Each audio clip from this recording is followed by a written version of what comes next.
I was at sort of like crossroads in my career. I was feeling unhappy in my job, like unfulfilled in my corporate job. At the same time, I was doing freelance career, freelance teaching as an able arts teacher, and I felt so much more excitement and enjoyment from there. And so I was like thinking whether I should leave my corporate job to pursue this on a more full-time basis. And then I just chanced upon May's basic astrology course and felt that it really gave me a lot of insights about myself, my strengths and natural qualities, and decided that I want to take it a step further and find out more about myself. And that's how I signed up for the PA course. One of the key things I've learned about myself is the pain point, the so-called life wound, or basically the chiron in the birth chart, and how I've learned that actually it's not a real problem; it's a self-perceived problem. And once you know that, once you're aware of that, you realize that hey, this problem doesn't exist. You actually try to not keep your mind on that problem and basically live a happier life. I think the second key thing that I've learned about myself is that the kind of value I can create for the world, the kind of unique contribution I can create for the world, and that's something that is really enlightening because it's not something that society is telling me what to do. It's really personal to me, relatable to me, and leverages my natural qualities. Yeah, so this is something that you can't learn from a typical corporate course on public speaking or public presentation or whatever, but it is something that is so personable, and you find that hey, you have this really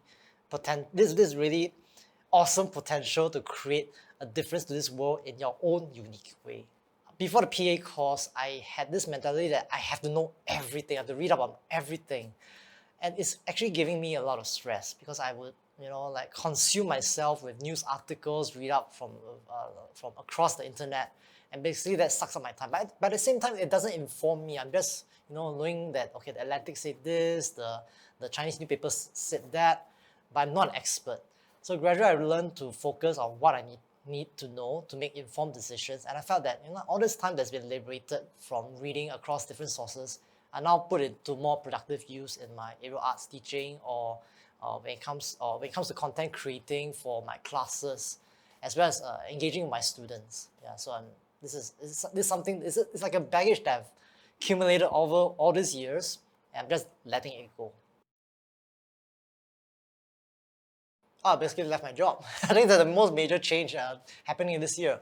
Uh, and also the other part of the decision is to go into aerial arts teaching on a more full-time basis, and working with more partners, more studios to expand, to bring this art to a greater audience, and also basically to touch on the lives of more people, and really and empowering them to create beauty through their physical actions, through their bodily actions, and find confidence in the process.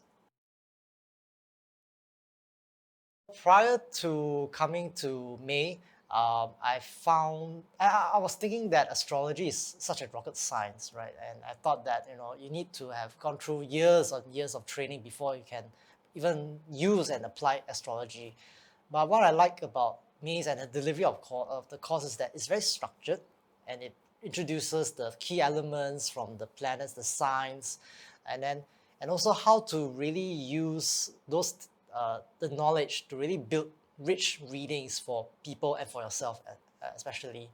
And I mean, for me, I can be quite a Saturnian kind of person. I like a structure, so that it gives me some kind of mind map or blueprint on understanding astrology and applying astrology. And the other good thing that I really love about May's course is that it's so personable and relatable. We use actual examples from our own lives, our own experience to explain the concepts. So it's not something that some alien concept, but it's something that can be applied to yourself. And once you have that knowledge, it gives you a tool to really discover about other people. When you read for friends, for example, you realize that hey, this tool is so powerful to uncovering some of their blockages in life, challenges in life, and also their natural abilities and natural qualities that they can harness so they can really bring value to this world in their own unique way. If you're looking at making a difference, positive difference to the lives of others, but you don't know how, you probably have a slight idea, right? You could be in a corporate job and you probably you're delivering on your product, on your outcomes, but you feel that hey, there's something in me that says that I need to deliver value to the world in another way, but you do not know what that is. You can't put a finger to it. It's been about 8 months or so. I've read from a few of my friends, actually 11 of my friends, right? So, I mean, it's part of keeping the newfound knowledge up to date. And I found that my friends are really awesome people first. I mean, they're all complex. Everyone is complex and everyone has your own pain points, your own internal tugs of war. So for one example one of the friends that I've read for is actually in theater, and he had a heart for persons with disabilities, right? And he's not interested in just dealing with the very occupational issues or vocational issues or independent living kind of issues, but more about the social emotional issues. So he thought that, okay, maybe I should go into MOE and become a special education teacher. And I read from the chart that this may not be the place for you because in that MOE system, it's still very structured, right? And it's dealing with the very the more of the harder issues rather than the softer social emotional issues. So I was kind of saying that maybe this is not the right place for you. You can try, but maybe not. At the same time, I was saying that I was actually read from his chart that he actually had this talent in theater because he was a theater actor. He could actually use the art, beauty, grace to really help people understand the social emotional issues of persons with disabilities. So basically, I was doing the reading in December last year, and he was entering the job in MOE basically within 2 months he quitted. But it's not just he quitted and then stay at home and do nothing, but he actually went on from being an actor to a show producer, and he just handed a run of very successful shows, and his show was on the social emotional issues and needs of kids, of children with autism.